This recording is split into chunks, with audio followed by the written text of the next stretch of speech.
Jajula Srinivas Goud BC సంక్షేమ సంఘం జాతీయ అధ్యక్షులు. ఈరోజు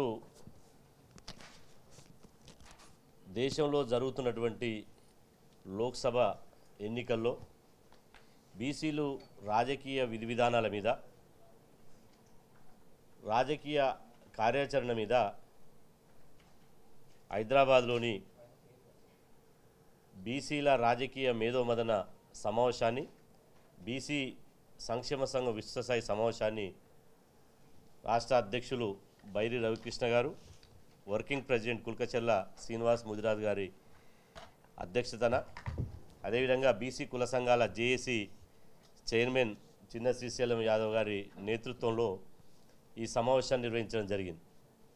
ఈ సమావేశానికి రాష్ట్రంలోని 33 జిల్లాల నుండి బీసీ సంఘాల రాష్ట్ర నాయకులు, జిల్లా బాధ్యులు, నియోజకవర్గ బాధ్యులు, అదేవిధంగా కుల సంఘాల నాయకులు, మహిళా సంఘాల నేతలు అందరూ హాజరు కావడం జరిగింది. ముఖ్యంగా ఈ సమావేశంలో ప్రస్తుతం జరుగుతున్నటువంటి లోక్సభ ఎన్నికల్లో బీసీలు ఎవరి పక్షాన ఉండాలి, ఎవరికి మద్దతు తెలపాలి, బీసీల కోసం ఏ రాజకీయ పార్టీ పాటుపడుతుంది, బీసీల రాజకీయ ప్రయోజనాలను ఏ రాజకీయ పార్టీ తమ ఎన్నికల మేనిఫెస్టో ద్వారా నెరవేరుస్తుంటుందో దాని మీద సుదీర్ఘంగా ఉదయం 10 గంటల నుంచి ఇప్పటి వరకు సుదీర్ఘంగా చర్చ జరిగింది. భిన్నాభిప్రాయాలు ఉన్నప్పటికీ ఈరోజు జరుగుతున్నటువంటి ఎన్నికలు దేశవ్యాప్తంగా ఎన్డీఏ కూటమి మరియు ఇండియా కూటమి ఇద్దరి మధ్యన జరుగుతున్నటువంటి ఎన్నికలు.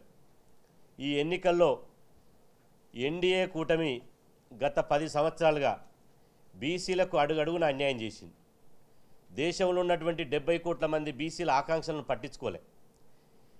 మొదటిసారి దేశానికి స్వాతంత్రం వచ్చిన తర్వాత ఇవాళ నరేంద్ర మోదీ గారు ఓబీసీ సామాజిక వర్గానికి సంబంధించిన ప్రధానమంత్రి నరేంద్ర మోదీ గారు ప్రధానమంత్రి పదవి చేపట్టిన తర్వాత బీసీలలో ఎన్నో ఆశలు వచ్చాయి.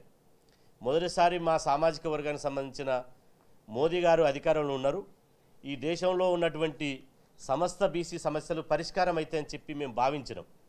కానీ 10 సంవత్సరాల కాలంలో ఓబీసీ సంబంధించినటువంటి మోదీ గారు ఓబీసీల మేలు కోసం ఒక్క చర్య కూడా తీసుకోలే. ఒక్క చర్య తీసుకోకపోగా బీసీల వ్యతిరేక చర్యలకు పాల్పడాడు. ఇవాళ 70 కోట్ల మంది బీసీల ఆకాంక్షలు పట్టించుకోలే. అడుగడుగున అన్యాయం చేశారు, బీసీలను మోసం చేశారు, బీసీలను దగా చేశారు. ఇవాళ మోసము దగా చేసేయడానికి ఇది ఆరోపణ కాదు, దీనికి అనేక ఉదాహరణలు, సాక్ష్యాలు ఇవాళ మీ ముందు ఉంచదలుచుకున్నా. చట్టసభల్లో రిజర్వేషన్లు పెట్టాలన్నాం, రిజర్వేషన్ పెట్టలే. కేంద్రంలో 72 మంత్రిత్వ శాఖలు ఉన్నాయి, ఒక్క మంత్రిత్వ శాఖ బీసీల కోసం సంక్షేమం కోసం పెట్టాలన్నాం, ఒక్క ప్రత్యేక మంత్రిత్వ శాఖ పెట్టలే. ఈ దేశంలో జంతువులకు లెక్కలున్నాయి, బీసీలకు కులాల లెక్కలు తీయాలన్నాం, మా వాటా మాకు రాజ్యాంగబద్ధమైన హక్కులు కల్పించాలన్నాం. కానీ బీసీ కులాల లెక్కలు అడిగితే ఇది దేశ సమగ్రతకే దెబ్బతీస్తుందని చెప్పి ఇలా ఇది విదేశీ శక్తుల కుట్ర అని చెప్పి ఇలా కులాల లెక్కలు అడిగినటువంటి బీసీల మీదనే ఇలా నిందారోపణలు చేస్తున్నారు. అదేవిధంగా సామాజిక రిజర్వేషన్లు, ఎస్సీ ఎస్టీ బీసీ రిజర్వేషన్లు, ఈ సామాజిక రిజర్వేషన్ను పరిమితి ఎత్తివేయాలి. దీనికి ఒక లక్ష్మణ రేఖ గీశారు, 50% దాటొద్దని. ఈ లక్ష్మణ రేఖను ఎత్తివేసి ఎవరి జనాభా ఎంతో వారికి ఇవ్వాలన్నాం. ఎస్సీ ఎస్టీలకు జనాభా ప్రకారం ఇచ్చి చివరికి రాజ్యాంగానికి వ్యతిరేకంగా ఉన్నటువంటి రాజ్యాంగ మౌలిక సూత్రాలకు విరుద్ధంగా ఉన్నటువంటి అగ్రవర్ణ పేదల పేరుతోటి ఈడబ్ల్యూఎస్ రిజర్వేషన్లు 10% ఇచ్చిండే తప్ప బీసీలకు రిజర్వేషన్లు ఇవ్వలే. దీని ఫలితంగా ఏమైంది? బీసీలకు విద్యా, ఉద్యోగ, ఆర్థిక, రాజకీయ రంగాల్లో తీవ్రని నష్టం జరిగింది. ఇది నరేంద్ర మోదీ గారు వ్యక్తిగతంగా చేసిందని మేము అంటలేం. నరేంద్ర మోదీ గారిని నడిపిస్తున్నటువంటి వ్యవస్థ ఒకటి ఉన్నది.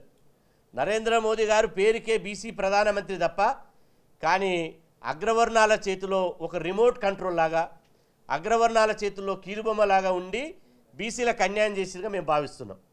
ఈరోజు నిజంగా ఒక బీసీ బిడ్డ ప్రధానమంత్రి అయితే బీసీలకు కనీసం చట్టబద్ధమైన హక్కులు ఏమైనా కల్పించిరా?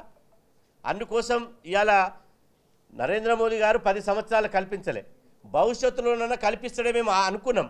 కానీ బీజేపీ ప్రభుత్వం తీసుకొచ్చినటువంటి బీజేపీ జాతీయ మేనిఫెస్టో విజయ్ సంకల్ప పత్రతోటి 14 అంశాలను తీసుకొచ్చింది. ఆ 14 అంశాల్లో 70 కోట్ల మంది ఊసే లేదు. అందులో 70 కోట్ల మందికి సంబంధించిన అదే లేదు. అందులో ఒకటే ఒకటి చెప్పారు, విశ్వకర్మ యోజన ద్వారా ఓబీసీలకు కొన్ని 15 కులాలకు బ్యాంకు లింకుతోటి రుణాలు ఇప్పిస్తారట. గీదా బీసీలకు చేసేటువంటి పరిస్థితి. ఇంత దిక్కుమాలిన చర్యలు, ఇంత బీసీలను అణచివేత చర్యలు, బీసీలను అడుగడుగున అవమానించి దగా చేసే చర్యలు చూస్తే మీకు బీసీలు ఏ విధంగా ఓట్లు వేయాలని అడుగుతున్నాం. బీసీలను గురించి ఆలోచించినటువంటి బీజేపీ పార్టీకి బీసీల ఓట్లు అడిగే నైతిక హక్కు లేదు, బీసీల గురించి మాట్లాడే నైతిక హక్కు లేదు. ఇప్పటికీ ఇలా బహిరంగ సభల్లో పాల్గొంటున్నటువంటి మోదీ గారు అనేక మీడియా సంస్థలకు ఇంటర్వ్యూలు ఇస్తున్నారు కదా, ఎక్కడన్నా కనీసం తన పెదవులతోటి బీసీల గురించి మాట్లాడుతున్నారా? ఇలా దేశంలో రిజర్వేషన్లు రద్దు చేస్తారని ఒక పెద్ద చర్చ జరుగుతుంది. ఒక పార్టీ రద్దు చేస్తుంది, ఒక పార్టీ రద్దు చేయని అంటుంది. కానీ ఇక్కడ చూసుకుంటే ఇండియా కూటమి, మేము రాహుల్ గాంధీ గారిని భారత్ జోడో యాత్రలు కలిసాం. అదేవిధంగా ఢిల్లీలో దేశంలో ఉన్నటువంటి అన్ని ఓబీసీ సంఘాలను కలిసి మాకు కులగణనే ముఖ్యము, మాకు కులగణన ద్వారానే బీసీ కులాల లెక్కలు తెలుస్తాయి, బీసీ కులాల లెక్కలు తెలిస్తే మాకు రాజ్యాంగబద్ధమైన హక్కులు వస్తాయి, ఈ కులాల లెక్కలు లేకపోతే మాకు కోర్టులలో అన్యాయం జరుగుతుంది, మా ఓబీసీ రిజర్వేషన్లు ఇప్పుడు దేశంలో ఎట్లున్నాయంటే తుమ్మిత ఊసిపోయే ముక్కు లెక్క ఉన్నాయి. దానికి చట్టబద్ధత లేదు, బీసీ రిజర్వేషన్లకు రాజ్యాంగబద్ధత లేదు, చట్టబద్ధత లేదు. కాబట్టి చట్టబద్ధత రాజ్యాంగబద్ధత కల్పించాలంటే కులగణన జరగాలి. ఆ కులగణన ఎన్డీఏ కూటమి చేయనంటుంది కాబట్టి ఇండియా కూటమి చేస్తుంటుంది. కాంగ్రెస్ నేతృత్వంలోని ఇండియా కూటమి ఇలా తేజస్వి యాదవ్ కావచ్చు, ములాయం సింగ్ యాదవ్ కొడుకు అఖిలేష్ యాదవ్ కావచ్చు, అదేవిధంగా కరుణానిధి వారసుడు స్టాలిన్ కావచ్చు, వాళ్ళు బీసీలు భాగస్వాములు ఉన్నటువంటి ఇండియా కూటమి బీసీల ఆకాంక్షలు నెరవేర్స్తాం, సామాజిక రిజర్వేషన్ల పరిమితిని ఎత్తివేస్తాం, అదేవిధంగా కులగణన చేసి బీసీ రిజర్వేషన్లు పెంచుతాం, అదేవిధంగా కేంద్రంలో ప్రత్యేక మంత్రిత్వ శాఖ తీసుకొస్తాం, బీసీలకు మహిళా బిల్లో బీసీ మహిళలకు సబ్-కోటా వేస్తామని స్పష్టంగా రాహుల్ గాంధీ గారు హామీ ఇస్తున్నారు. హామీ ఇచ్చిన విధంగానే కాంగ్రెస్ పార్టీ ఇండియా కూటమి మేనిఫెస్టోలో చేర్చారు. కాబట్టి దీన్ని విశ్వసిస్తున్నాం. ఎందుకు విశ్వసిస్తున్నాము అంటే కాంగ్రెస్ పార్టీ అధికారంలో ఉన్నటువంటి రాష్ట్రాల్లో వాళ్ళు కులగణన చేయడానికి ఇలా కంకణబద్దులై వాళ్ళు జీవోలు తీశారు, అసెంబ్లీలో తీర్మానం చేశారు, అదేవిధంగా క్యాబినెట్లో తీర్మానం చేసి 150 కోట్ల బడ్జెట్ ఇచ్చారు. అంతలోనే ఎన్నికల కోడ్ వచ్చింది. వాళ్ళు కాంగ్రెస్ పాలిత రాష్ట్రాల్లో కులగణన చేస్తున్నారు కాబట్టి మేము కాంగ్రెస్ను విశ్వసిస్తున్నాం. కాబట్టి ఇండియా కూటమికి కాంగ్రెస్కు ఈ ఎన్నికల్లో లోక్సభ ఎన్నికల్లో ఇలా సమస్త బీసీ సమాజం తరపున మేము సంపూర్ణంగా మద్దతు తెలియజేస్తున్నామని చెప్పి సందర్భంగా తెలియజేస్తున్నాం.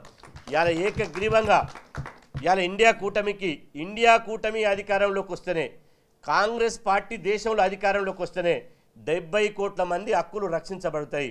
లేకపోతే ఇండియా కూటమి అధికారంలో రాకపోతే ఇవాళ కోట్లాది మంది రిజర్వేషన్ వర్గాల హక్కులు కాలరాస్తాయి. ఇవాళ మేము అంటున్నాం, ఒక చర్చ జరుగుతుంది, ఒకటే నిమిషంలో ముగిస్తా. రిజర్వేషన్లు రద్దు చేస్తారని ఒకరు, రద్దు చేయమని ఒకరు. మేము అంటున్నాం 100కు 100% రిజర్వేషన్లు నీరు గారుస్తున్నారు. రిజర్వేషన్లు నీరు గారుస్తుండడానికి 2 ఉదాహరణలు. గతంలో మండల్ కమిషన్ ఉద్యమం దేశవ్యాప్తంగా జరిగినప్పుడు వీళ్ళే ఒక రథయాత్ర తీసుకొని కమండల్ ఉద్యమాన్ని కృత్రిమంగా సృష్టించి మండల్ కమిషన్ సిఫార్సులు అమలు చేయకుండా అడ్డు తగిలినారు, మా నోటికాడి ముద్దను గుంజుకున్నారు. ఆ రోజు నుంచి మొదలుకొంటే మాకు ఎప్పుడు ఓబీసీలకు రిజర్వేషన్ పెట్టిన ప్రతిసారి మాకు ప్రతిభ లేదు, మెరిట్ లేదు, మీరు గాడిదలతో సమానం, గుర్రాలతో సమానం అని చెప్పి గాడిదల మీద ఓబీసీ అని రాసి మా ఢిల్లీలో ఊరేగించిన దాంట్లో ఈ బీజేపీ శక్తుల కుట్ర ఉన్నది. అప్పటి నుంచి మొదలుకొంటే ఇప్పటి వరకు ఇవాళ ఏ కమిషన్ సిఫార్సు లేకుండా, ఏ జనాభా లెక్క లేకుండా అగ్రవర్ణాల పేదల పేరుతోటి ఈడబ్ల్యూఎస్ రిజర్వేషన్లు ఎట్టబెట్టిర్రు. రిజర్వేషన్ల యొక్క మూల సిద్ధాంతం ఏంది? రిజర్వేషన్ల యొక్క మూల సిద్ధాంతం సామాజిక వెనుకబాటుతనం ఆధారంగా రిజర్వేషన్ పెట్టాలి. కానీ ఆ సామాజిక వెనుకబాటుతనం ఆధారాన్ని ఇవాళ ఎత్తివేసి ఆర్థిక వెనుకబాటుతనం ఆధారంగా ఇవాళ అగ్రవర్ణాలకు రిజర్వేషన్ పెట్టిరు. అంటే రాజ్యాంగంలో మౌలికంగా ఈ రిజర్వేషన్ల లక్ష్యాన్ని నీరుగార్చి క్రమంగా ఈ 10% ఆర్థిక వెనుకబాటు శాతం 10% రిజర్వేషన్ 20% చేస్తారు. 20 నుంచి 30 చేసి ఈ సామాజిక రిజర్వేషన్ రద్దు చేస్తారు. ఎస్సీ ఎస్టీ బీసీ రిజర్వేషన్ రద్దు చేసి ఈ అగ్రవర్ణాల పేదల పేరుతోటి ఇది చేస్తారు. కాబట్టి ఖచ్చితంగా నీరు గార్చారు. ఈ నీరు గార్చేటువంటి కార్యక్రమాన్ని ప్రత్యక్ష ఉదాహరణే ఈ అగ్రవర్ణాల రిజర్వేషన్లు. కాబట్టి ఇవన్నీ ఆలోచించిన తర్వాతనే, అందరితో సంప్రదించిన తర్వాతనే సమస్త బీసీ సమాజం తరపున మేము ఏకగ్రీవంగా ఈ సమావేశంలో కాంగ్రెస్ కూటమికి ఈ ఎన్నికల్లో మద్దతు ఇస్తున్నాం. కాంగ్రెస్ కూటమి ద్వారానే బీసీల హక్కులు, రాజ్యాంగబద్ధమైన హక్కులు నెరవేరుతాయని చెప్పి మేము విశ్వసిస్తున్నాం. కాబట్టి సమస్త బీసీ ప్రజలకు నేను విజ్ఞప్తి చేస్తున్నా, మీరు ఈ ఎన్నికల్లో మనమందరం బీసీలమంతా ఇలా కాంగ్రెస్ ఇండియా కూటమి అభ్యర్థులను గెలిపించవలసిందిగా మేము మీ ద్వారా విజ్ఞప్తి చేస్తున్నాం.